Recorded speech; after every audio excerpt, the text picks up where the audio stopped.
Hola a todos y a todas, nosotros somos el equipo psicosocial del proyecto Sport Power y hemos decidido abrir este espacio virtual para trabajar algunos temas que en condiciones normales hubiéramos trabajado como talleres en cada uno de los territorios del proyecto. Nosotros somos Wilfer Aldana, profesional psicosocial para Caquetá. Angélica Hoyos, profesional psicosocial para Magdalena y Santander, mi seña es esta. Hola, mi nombre es Olga Londoño y soy la profesional para Antioquia. Y hoy nos acompaña Patricia Ávila, intérprete de lengua de señas. Hoy hablaremos de cómo surgió el concepto de discapacidad.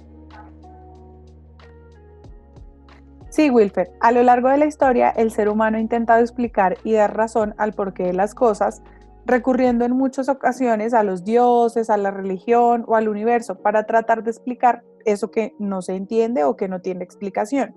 Es así como el concepto de discapacidad ha venido evolucionando y cambiando a través de los tiempos con diferentes paradigmas que nos ayudan a entender su evolución. Los paradigmas básicamente son la forma en la que las comunidades o las sociedades tenemos de entender ciertas situaciones o ciertos fenómenos. El primer paradigma es el paradigma tradicional. Aquí el tener una discapacidad se entiende desde lo religioso, considerando a las personas con discapacidad como víctimas de un castigo divino. Son llamados débiles, inferiores o en el peor de los casos se cree que están poseídos por un demonio o que son portadores de los males en una comunidad. Durante esta época, las personas con discapacidad eran excluidas, aisladas de su familia, confinadas o abandonadas y eran víctimas también de tratos inhumanos, de burlas, de lástima o de caridad. Durante las épocas en las que la discapacidad se entendía desde lo religioso, las personas no tenían derecho casi que a nada, ni a participar en la sociedad. Eran una carga, ya que necesitaban de algún tipo de asistencia o caridad y tampoco se les tenía en cuenta para los temas políticos o de políticas públicas. Eran realmente segregados, apartados de la sociedad. El segundo paradigma es el médico o rehabilitador. En sus inicios se dieron como a final del siglo XX, al finalizar la Primera Guerra Mundial y se concibió la discapacidad como una insuficiencia o deficiencia que se necesitaba para ser normalizada, curada o también podía ser erradicada. Durante ese mismo tiempo, la discapacidad se centró en las personas y en la consecuencia, o en la falta o la deficiencia física, mental, sensorial, por lo que se necesitaba tener una solución.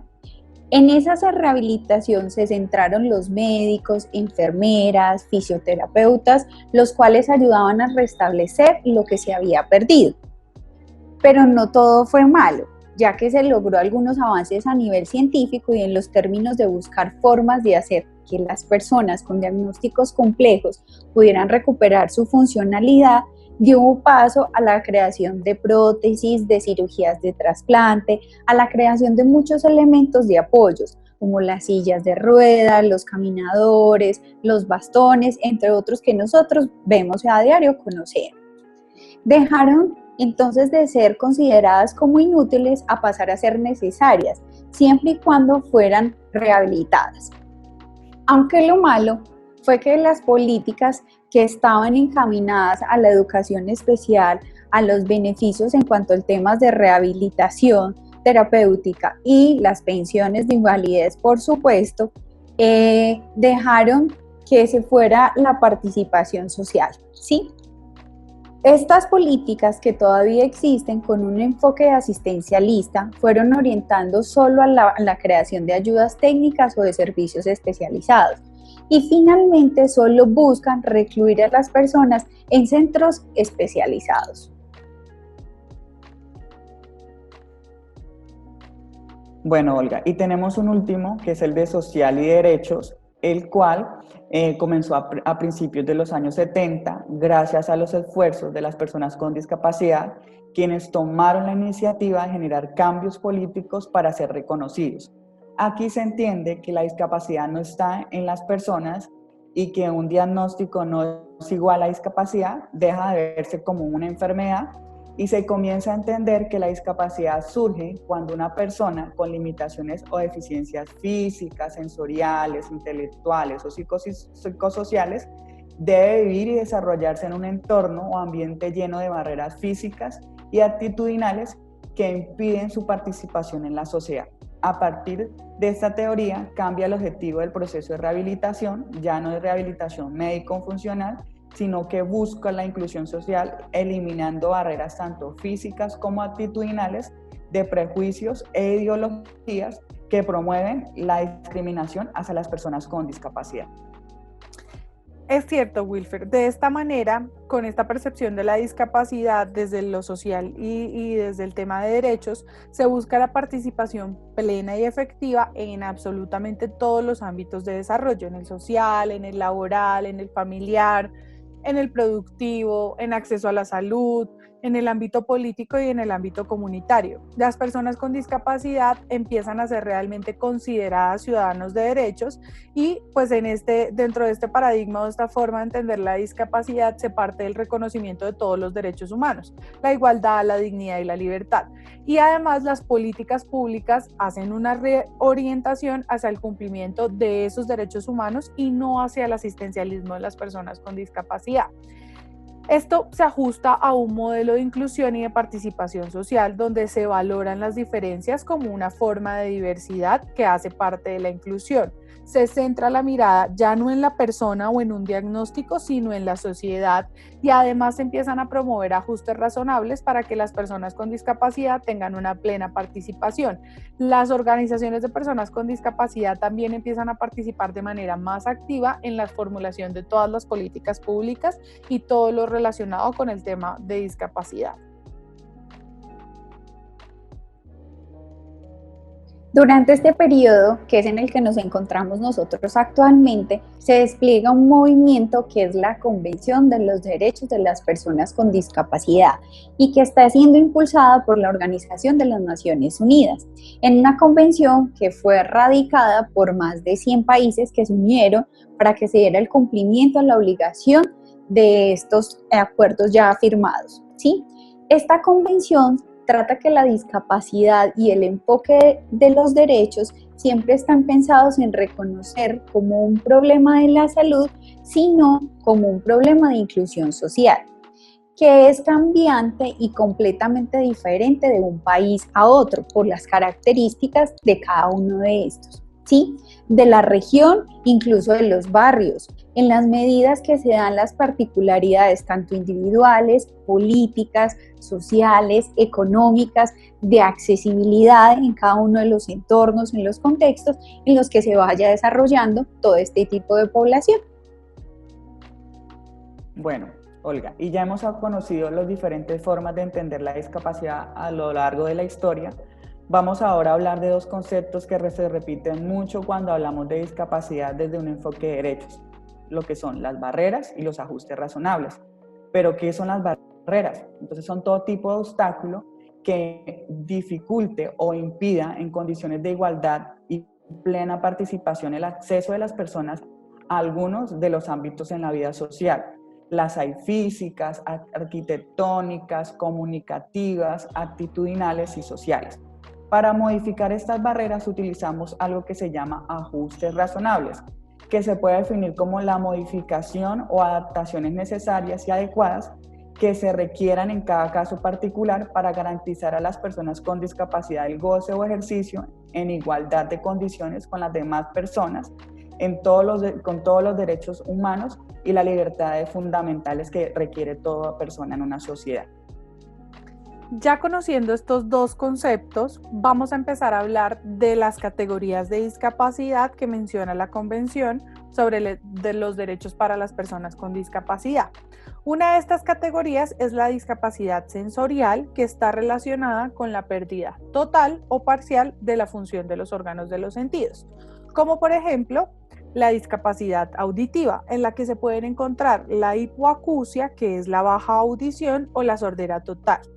Como ayudas técnicas o ajustes dentro de esta discapacidad que garantizan la participación de las personas, se encuentran los servicios de interpretación de lengua de señas, los servicios de interpretación con apoyo tecnológico, el servicio de closed caption en los televisores y para los programas de televisión y toda la tecnología de ampliación específica. Y dentro de la discapacidad visual, que hace parte de esta gran categoría de discapacidad sensorial, pues esta está relacionada con la pérdida parcial de la visión o baja visión o la pérdida total de la visión o ceguera. Como ajustes y ayudas técnicas se encuentran el sistema de lectoescritura braille, los software de lectura de pantalla, los bastones, los perros guías, entre otras. Estos órganos pueden alterar sus funciones de manera separada y se denomina discapacidad auditiva o discapacidad visual, pero también se puede dar que pueden afectarse de manera simultánea generando una discapacidad que se conoce como sordoceguera, que como su nombre lo indica, altera las funciones de la audición y de la visión de manera simultánea o al mismo tiempo. Sí, Angélica, y en este mismo orden de ideas existe otra categoría de discapacidades, es la física o motora, que es aquella donde una persona tiene una limitación o la ausencia de un movimiento desde alguna de sus extremidades o un hemisferio del cuerpo, ¿sí? Esto debido a una condición de salud que puede ser por factores congénitos, hereditarios. Congénitos significa que es durante el periodo de gestación, hereditarios, infecciosos o de estilos de vida que han sido poco saludables, perdón, accidentes laborales o accidentes de tránsito, condiciones de salud como esclerosis múltiple, parálisis cerebral, poliomielitis, artritis o algún tipo de amputaciones o lesiones que hayan sido medulares, entre algunas otras características que pueden darse. Las personas con esta discapacidad física o motora pueden presentar algunas dificultades para alcanzar la manipulación como de ciertos objetos o de caminar, de correr. Para eso existen diferentes ayudas técnicas que ya hemos hablado anteriormente, que son las muletas, los bastones, los caminadores, prótesis, sillas de rueda, que le permiten movilizarse y desempeñarse en un rol, sea educativo, laboral, social, deportivo, artístico, en cada una de las áreas de los individuos, ¿sí? Por esto, no solo requieren estos ajustes para lo individual, sino que también se requieren cambios en los entornos, en los contextos donde nosotros vivimos, como rampas, modificaciones en las estructuras, incluso cómo se diseñan, la planeación de mejoras en todos los ámbitos de nuestra sociedad para mejorar la movilización de todas estas personas. Y Olga, encontramos la discapacidad cognitiva o intelectual, en donde existe una presencia de limitaciones significativas en el funcionamiento intelectual, es decir, en el razonamiento, la solución de problemas, el pensamiento abstracto y la planificación. Este tipo de discapacidad se asocia con trastornos como síndrome de Down, el retraso mental, el autismo, entre otras patologías. Las personas con esta discapacidad tienen una capacidad de aprendizaje diferente. Por lo tanto, se requiere apoyos y ajustes pertinentes como modelos educativos curriculares flexibles y el desarrollo de habilidades artísticas y que permita las relaciones interpersonales a nivel social. Existe otra categoría de discapacidad de la que aún hoy en día se habla muy poco, es la discapacidad psicosocial. Las personas en esta categoría de discapacidad presentan alteraciones que afectan su forma de pensar, sus sentimientos, su estado de ánimo, su humor, su habilidad de relacionarse con otros y su comportamiento. En la aparición de esta discapacidad pueden contribuir diagnósticos como los trastornos depresivos, los trastornos bipolares, los trastornos de ansiedad, los trastornos del estado del ánimo y trastornos de personalidad, entre algunos otros. Con frecuencia las personas con discapacidad psicosocial se desempeñan en ambientes sociales, laborales, educativos y recreativos de manera normal, siempre y cuando se garantice que estos ambientes tengan un ambiente familiar, escolar, de convivencia segura y positiva, que les brinde un clima de relaciones cordiales, de confianza y de independencia. A diferencia de las otras categorías de discapacidad, la discapacidad psicosocial no requiere ajustes razonables físicos, sino cambios en la actitud y en el comportamiento del entorno cercano a estas personas que estén encaminados a lograr una verdadera inclusión y a generar una participación plena de estas personas en la sociedad.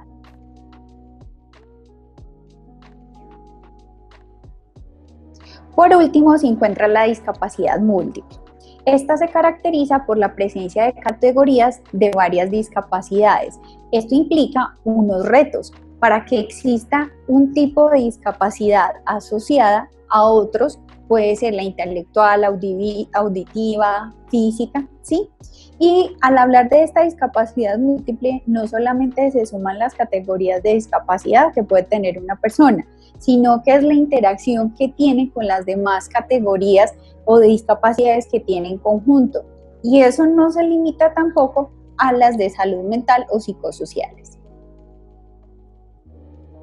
Bueno, Olga, y hemos hecho un recorrido de las formas de entender la discapacidad a lo largo de la historia. Se ha logrado un gran avance gracias a la voz de unos pocos que buscaron ser reconocidos en la sociedad, pero falta mucho camino por recorrer todavía.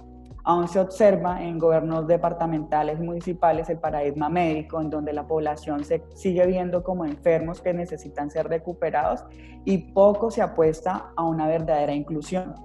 Nuestra misión con este video es que conocieran su historia, sus logros y lo que les hace falta para que sea una comunidad organizada que exige sus derechos.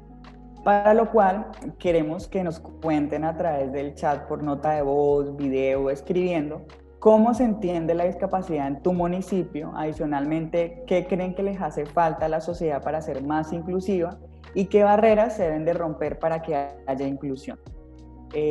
Muchas gracias por este espacio, espero que se encuentren bien y seguros en sus casas.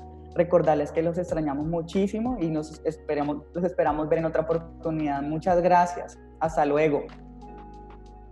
Chao, cuídense todos.